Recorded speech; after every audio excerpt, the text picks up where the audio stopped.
beaucoup de personnes ont envie de changer de vie. Pourquoi? Tout simplement parce que leur vie ne leur convient pas, ils ne se sentent pas à l'aise, ils sont dans des contextes, dans des situations compliquées, ou un rythme de vie qui ne leur convient pas, avec lequel ils ne sont pas en accord. Et donc souvent, dans le rêve de beaucoup de personnes, il y a cette idée de changer de vie. Et je pense, et je crois évidemment, qu'on se trompe sur la notion de vie que l'on veut changer. Car il y a deux vies que l'on peut saisir, et on voit ça tout de suite en vidéo.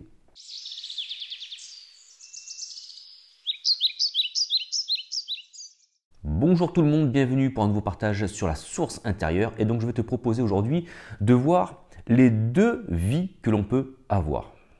En français, quand on parle en français, on a le mot vie. Et ce mot vie peut avoir plusieurs significations.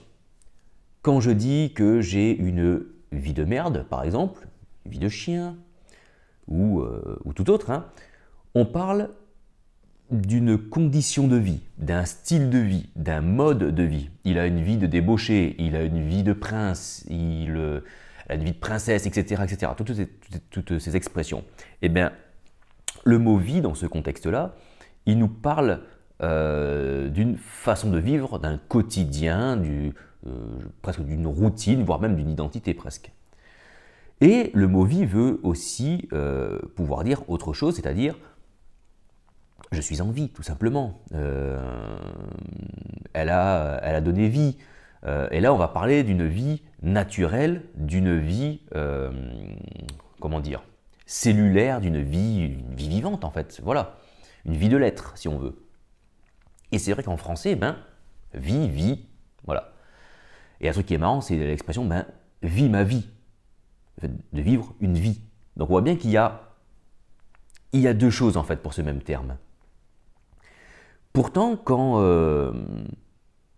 on regarde les termes liés à la vie en français, on ne connaît en français que finalement que le terme bio, biologique, biodégradable, biographie, que les termes donc en bio, pour nous c'est la vie, biologie, tout ça, les cours de la vie, etc. etc. Quand on regarde dans le grec ancien, dans les écrits, notamment ceux des évangiles, donc en grec ancien, et même dans les traductions syriaques, donc on va dire issues de l'araméen, il existe deux termes que nous, on a traduits par vie. Il y a la vie zoé et la vie bio. Et pour les mentalités, pour les cultures, pour les sociétés antiques, et qui ont été au contact de ces textes-là. Je ne parle pas des évangiles, mais de différents textes qui ont pu employer des termes de vie. Il y a donc les deux termes, il y a la vie zoé et la vie bio. Donc pour un seul terme qu'on a en français, vie, ailleurs, on avait deux termes bien distincts, zoé et bio. Et ces deux termes-là, on les retrouve aussi notamment dans les évangiles et dans plein de textes philosophiques grecs antiques ou ailleurs. Je suis même persuadé qu'on retrouve même ça dans d'autres langues, dans d'autres cultures, d'autres traditions que je ne connais pas personnellement, mais c'est universel et donc évident que cela existe ailleurs. Mais j'en ai la preuve, moi, dans ma tradition, on va dire, qui a été la mienne pendant de longues années. En grec, la vie zoé, c'est la vie de l'être. C'est-à-dire que c'est la vie, j'ai envie de dire, naturelle. C'est la vie humaine, la vie animale, la vie des minéraux. Pour les Grecs, ils appliquaient ça aussi à la vie des dieux. Donc c'est le fait d'être vivant, d'être en vie. Et ils ont un autre terme donc, qui est la vie bio. Et la vie bio, elle décrit un mode de vie. Et donc on voit bien les deux choses différentes. Et donc, on a bien une vie zoé et une vie bio. Le problème, c'est qu'on se rend compte qu'aujourd'hui, nous vivons principalement tous une vie bio. C'est-à-dire qu'on identifie notre vie non pas au fait d'être, mais au fait d'expérimenter et d'être au contact de certains événements. Ce qu'on appelle les événements de notre vie. Voilà, encore une fois, on retombe sur ce terme-là. Donc, lorsque l'on veut changer de vie, de quelle vie on parle?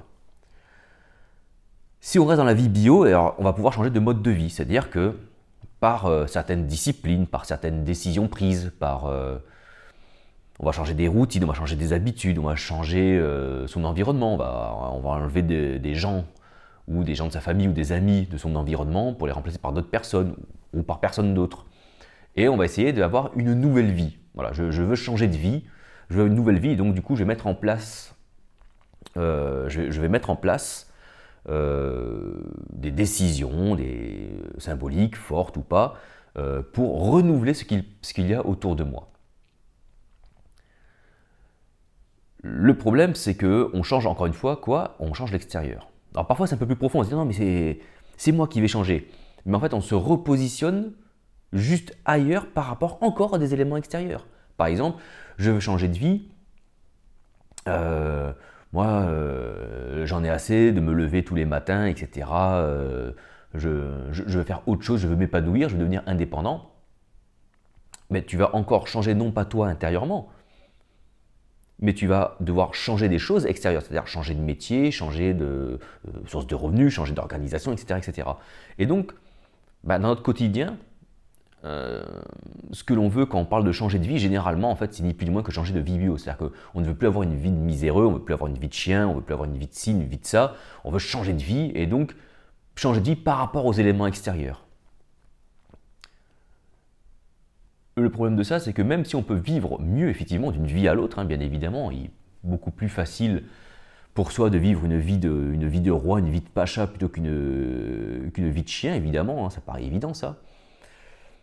Pour autant, que ce soit une vie de chien ou une vie de roi, les deux sont conditionnés par des éléments extérieurs. C'est-à-dire que ce sont des vies mortes. Ce sont des vies qui ne sont pas, comment on pourrait dire, éternelles, puisque elles vont tout simplement s'écrouler le jour où la matérialité qui les conditionne s'écroule. Et toute matière s'écroule un jour, à une fin. Quand je parle de matière, ça peut être une organisation, un système politique, un système financier, ça peut être tout plein de choses en fait. Ça peut être une relation, ça peut être des sentiments, plein de choses comme ça, qui un jour s'écroulent. Et donc cette vie s'écroule, ce n'est pas une vie éternelle. La vie éternelle, c'est la vie Zoé. Alors, dans certaines traditions, on appelait ça par exemple avoir la vie de l'esprit. La vie Zoé, c'est la véritable vie de l'être. Et cette vie-là va s'incarner ensuite dans différents prismes que nous sommes tous. Nous sommes tous des incarnations, donc nous avons tous une coloration, si on veut, à donner à cette vie. Mais cette vie Zoé, c'est la vie même de l'être. C'est la vie que l'on a tous en commun à l'intérieur de nous, au-dedans de nous. À l'intérieur de nous, il y a ce noyau pur. Quand je dis pur, c'est-à-dire qu'il n'a pas été amalgamé, qu'il n'a pas été mélangé avec l'extérieur, avec des choses d'une autre nature, d'une autre substance. Quand je parle de pureté, je parle de ça. Je parle d'une chose qui n'a pas été mélangée, qui a gardé son originalité, qui est restée originelle, et qui contient cette vie. C'est comme on peut l'avoir comme une graine, comme une petite boule de lumière, tu vois, une étincelle, tu fais ça comme tu veux. Et donc notre conscience, qui est en fait notre outil de réalité augmentée, j'ai envie de dire, qui est notre outil d'interaction, notre outil qui nous donne notre réalité, plutôt que de l'orienter toujours vers l'extérieur pour avoir une vie bio, et vivre selon une vie biologique, une vie bio, un mode de vie dicté par l'extérieur, par des conditions extérieures, des conditions qui de toute façon un jour vont s'arrêter et qui nous rendent donc dépendants, on va exercer notre conscience à venir goûter la vie Zoé, la vie intérieure, la vie du souffle. Ainsi, en incarnant cela, nous allons mener une vie, mais on ne va pas marcher de 3 mètres au-dessus du sol. On va continuer à avoir notre vie avec les défis du quotidien, avec des impôts, avec la famille, les enfants, le travail, etc., les voisins, tout ça.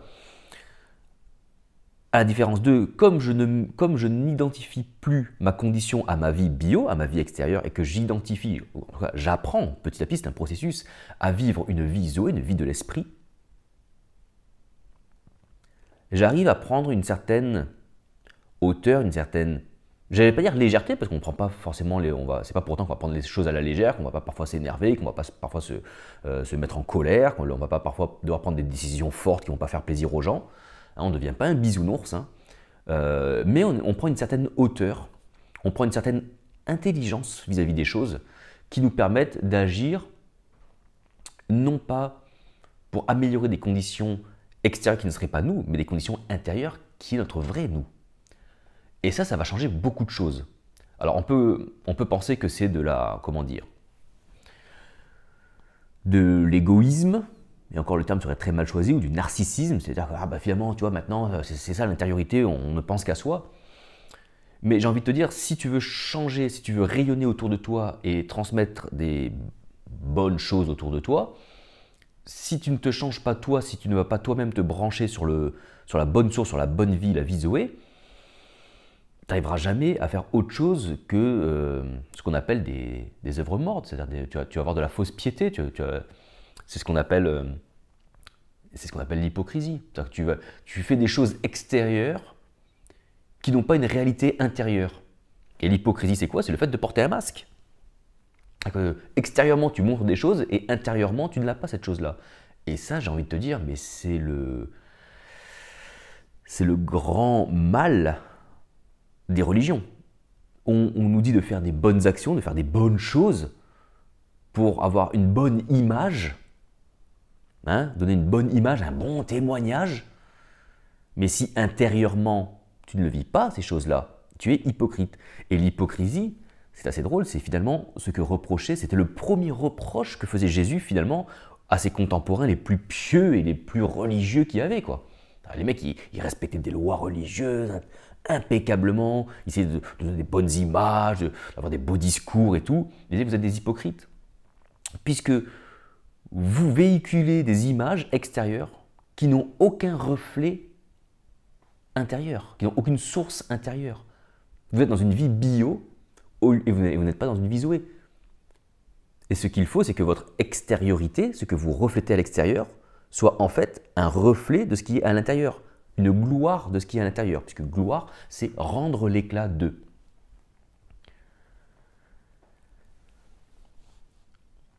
Et ce qui est marrant, c'est que si on prend le texte par exemple dans les évangiles, Jésus à un moment il emploie un terme pour parler de ça. Il compare ces gens-là, il les compare à des plats qui seraient propres à l'extérieur et pourris à l'intérieur. Et quand il parle de l'intérieur, ici, les traductions grecques anciennes nous mettent le terme anthos. E-N-T-O-S. Anthos. Et ce terme anthos, on le retrouve qu'à deux endroits. On ne le retrouve qu'à deux endroits. On le retrouve ici, lorsque Jésus compare donc ces religieux à des plats qui seraient propres à l'extérieur et pourris à l'intérieur, anthos. Et le deuxième passage où on retrouve ce terme-là, c'est lorsque Jésus s'adresse à ces mêmes personnes, à ce même groupe de personnes, et ce groupe de personnes lui demande où se situe le royaume de Dieu. Et Jésus leur répondra, le royaume est à l'intérieur de vous, anthos humon, à l'intérieur de vous. Et donc, c'est assez étrange, hasardeux, bizarre, que finalement, ce terme anthos soit bien lié à juste à deux endroits des évangiles pour désigner vraiment deux endroits où aller chercher. Le royaume, anthos, quand on parle de royaume, alors certains voudraient y voir un espèce de paradis blanc avec des grands châteaux blancs et des pierres précieuses et des choses comme ça.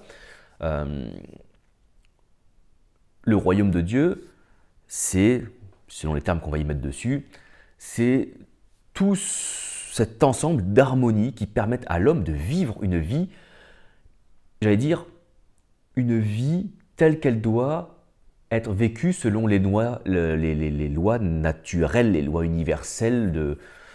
Voilà, on ne parle pas de loi morale, on est d'accord. Et à côté, il va parler de l'hypocrisie des gens avec ce même terme anthos, où il leur dit, où il va faire cette métaphore, cette image, vous êtes pourri à l'intérieur, anthos. Donc s'il y a un endroit qu'il faut aller chercher, s'il y a un endroit vers lequel il faut tendre, anthos Anthos Human à l'intérieur de vous, au-dedans de vous. Car cette vie Zoé va venir se saisir à l'intérieur, contrairement à la vie bio qui est vécue de l'extérieur. Et donc si tu veux changer de vie, eh ben, il faut te reconnecter à cette vie Zoé, cette vie du souffle. Et de façon pratique, comment on fait? Beaucoup de traditions, beaucoup de spiritualités ont leur méthode. Je ne détiens pas la solution miracle, mais en tout cas, j'ai une pratique qui fonctionne puisque je l'expérimente depuis maintenant 2 ans, depuis 2019, et ça a effectivement changé ma vie. Ça a effectivement changé ma vie. C'est un processus, hein, c'est comme un vase communicant, donc ça vient se remplir tout doucement, mais la différence est flagrante. Elle n'est pas flagrante dans ma façon de vivre. C'est-à-dire que j'ai toujours les mêmes défis qu'avant. Problèmes au travail, famille, des problèmes de santé, des problèmes voisins, argent, enfin j'en sais rien. Toutes sortes de problèmes que l'on peut avoir dans la vie. En revanche, ce qui est complètement renouvelé, ce n'est pas d'être bloqué sur ces choses-là, d'avoir une vie financière, une vie familiale, une vie sociale, une vie professionnelle. Ma conscience se nourrit de plus en plus de la vie, de ce qu'elle est, la vie de l'être. Et c'est cette vie de l'être qui va venir s'incarner et me donner une vie de l'être dans ma famille, une vie de l'être dans mon travail, une vie de l'être avec mes voisins, une vie de l'être dans mes finances. Donc je vis une vie de l'être dans ma famille et non plus une vie familiale. J'incarne une vie de l'être dans mon travail, je n'ai plus une vie professionnelle. Tu vois ce que je veux dire? C'est ma vie qui va dans mon travail, ce n'est plus le travail qui vient s'intégrer dans ma vie. Et le rapport de force est complètement différent. C'est pas facile, hein. Je te garantis qu'il y a plein de domaines où c'est encore les vies extérieures qui viennent en moi. Hein. Je te dis pas que je ne suis pas Bouddha, je ne suis pas Jésus. Hein. Mais je suis rentré dans un apprentissage, dans un processus où je vois dans des endroits le rapport de force qui s'échange, qui s'inverse. C'est mieux, qui s'inverse. Et ça, c'est par ma pratique de ce que j'appelle l'intériorité, mais ça c'est un terme que j'ai pris. C'est cette pratique, c'est un exercice spirituel, c'est une pratique quotidienne ou quasi quotidienne où on va exercer sa conscience à venir prendre sa réalité non pas dans l'extérieur mais dans l'intérieur, dans cette vie Zoé, pour qu'ensuite elle remonte et qu'elle alimente notre mental, notre psychisme, hein, qui est ce je suis qui se fasse, et qu'ensuite ça se diffuse vers l'extérieur. Et donc pour ça, je t'invite à visiter le site anthos-humon.com. Voilà, je ne sais pas quand est-ce que tu auras de la vidéo, mais il a été lancé là, début 2022. Et dessus, tu pourras voir un peu plus ce qu'est l'intériorité. Au fur et à mesure du site, évidemment, il y aura de plus en plus d'articles divers et variés qui aborderont toujours ce thème-là, de près ou de loin. Et tu pourras aussi t'inscrire aux différents ateliers de l'intériorité qui se déroulent. Les premiers se déroulent à Toulon, et puis on verra par la suite s'il est possible d'en faire ailleurs en France, et j'espère que cela sera possible, et j'ai bon espoir que cela se fasse. En attendant, je te souhaite une très bonne journée. N'oublie pas de t'abonner à la chaîne, de partager la vidéo si ça te plaît, de nous rejoindre sur Facebook, le groupe privé La Source Intérieure, et évidemment aussi le canal Telegram La Source Intérieure. Je te souhaite une très belle journée, une très belle semaine, une très belle année, et je te dis à très bientôt pour un prochain partage. Ciao, ciao!